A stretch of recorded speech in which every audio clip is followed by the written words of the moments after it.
even an old PlayStation 2. What was the point of buying that? Well, about $60 I've never seen it again. But let me tell you, choosing the game, even though I'm not going to be able to play it for a while, it was still fun, you know? Going to the store, looking at the shelves full of games, being able to choose what game that I'd like to buy. I just love that. I really hope that never goes away. And of course, when I'm not playing my games, they're going to be here on this shelf. You know, I can just look over and admire my collection of media. I really hope that doesn't go away. I hope everything stays disc-based or cartridge-based, you know? That'd be pretty cool. Hey, how's it going, everyone? It is me, ThrashTendo here, back with another video. I hope you like that little intro I did there. I know I enjoyed making it. Anyways, so the topic for today's video is physical games versus digital games. Now, to give you some backstory, I'm a game collector. I do like to collect games, mainly retro. As you can tell, I don't have a very big collection. In case you're wondering, these are music albums, not games. So everything down here is our games. Anyway, so yeah, I do like to collect games.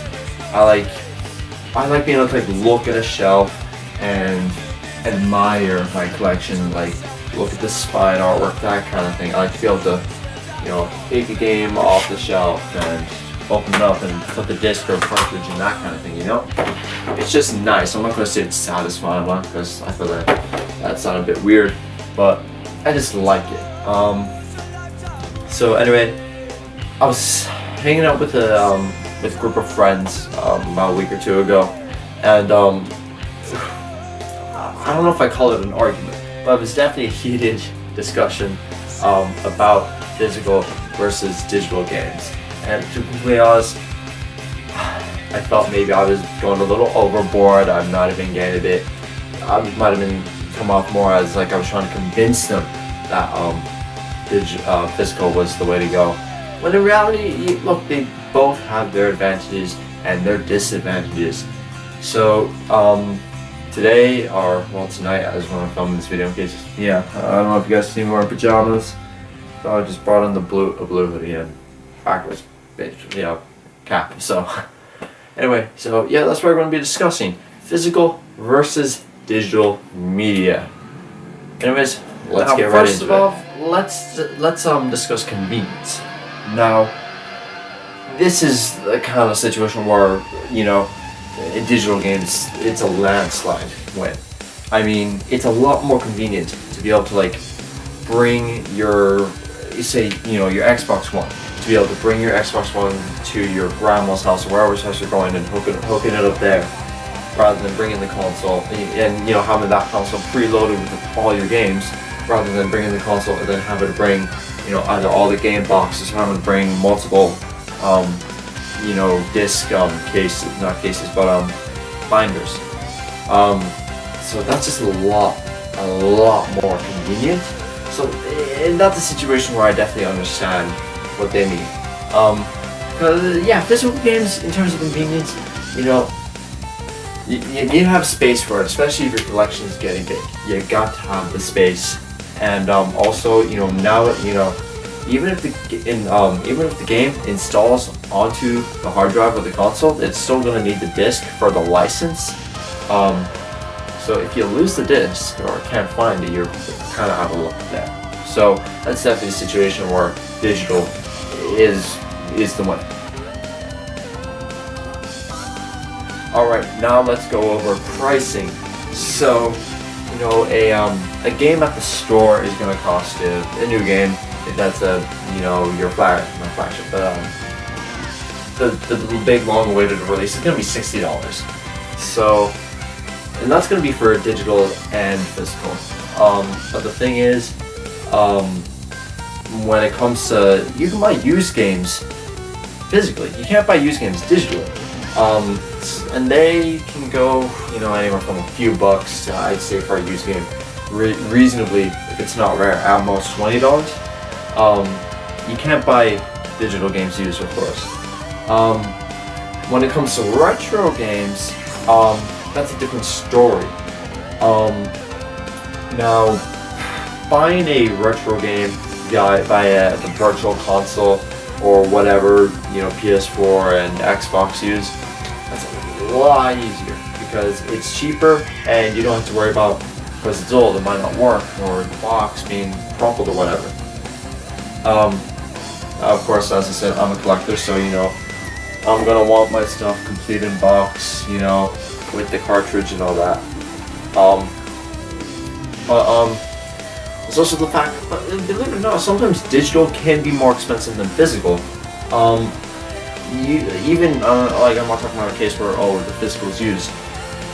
I mean, there are cases where you can buy a game new for $20, and even like 2 years later, you can buy it. You'll be buying it for $30 if you bought it digitally. So when it comes to pricing, it really depends on the situation you're in. But like if it's modern games, I feel physical games are definitely better. But if it's retro games, when it comes to pricing, digital games are definitely the way. Alright, now we're going to talk about long-lasting value. Now this probably isn't going to matter to plenty of people unless you're collectors. In fact, even me, as I'm a collector, I don't care about its long-lasting value. I mean, sure, I guess I would like to have a valuable collection, but only valuable to me. Like, sure, I'm going to want some rare games, but that's only because, I want them. It's not like I want the biggest, the best collection in the world. Like, I don't plan on selling my collection. I just want a collection. Like, I'm not trying to get a everything complete collection, like a complete N64 collection. I just want games that I want to play. But if you are the kind of person who is looking for value, over time, I mean, people are gonna they would rather have a completed box copy of Super Mario 64 than they would a Wii with a virtual console copy of Super Mario 64. And also, when it comes to value, this might apply less to over time. Actually, you know what I'm saying. This will definitely apply less over time, but it also applies in the here and now. Because if you get a limited edition or a hardened edition or whatever it's called, depending on the game, the physical copy is always going to be better. Because, okay, so the digital copy, you're going to get the limited edition, you're going to get any of the digital download, the DLC that's bundled in or whatever, you're going to get that for sure. But the thing is, when it comes to the physical copy, for example, Halo 5 Guardians, it's in a steelbook.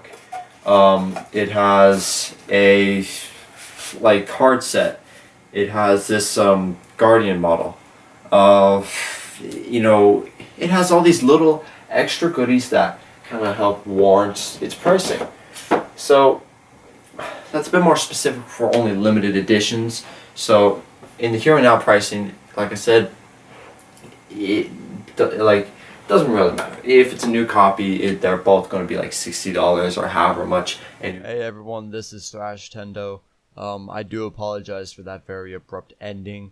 My camera died, so I was unable to finish the video. I'll be completely honest, I felt this video wasn't that good, except for maybe the intro. That's just because I enjoyed making that, but I felt it was a bit lackluster. I mean, like my videos usually are. They were unscripted. I mean, I had the general basic idea of what to say, but I felt it was just a video that would have benefited from more time kind of dedicated to it. But I think I'm just gonna leave it as is because I need to get a video out there. It's been nearly a month probably since my previous video, or at least 3 weeks since my previous video. So I think it's just best I get something out there to kind of hold you over, that kind of thing. So I do really apologize about that. Anyway, so for the video idea, I wanted to make a video about this topic for a while, but I actually was suggested this by ThrashTendo subscriber 1. Yes, that is the name of the channel. No, it is not me, and no, I do not know who it is. I suspect it was one of my friends, but I asked them. well, you know, I asked my group of friends that I suspected it would be, because one of the comments had one of my kind of signature quirks that I have around that friend group, but no one said it was them.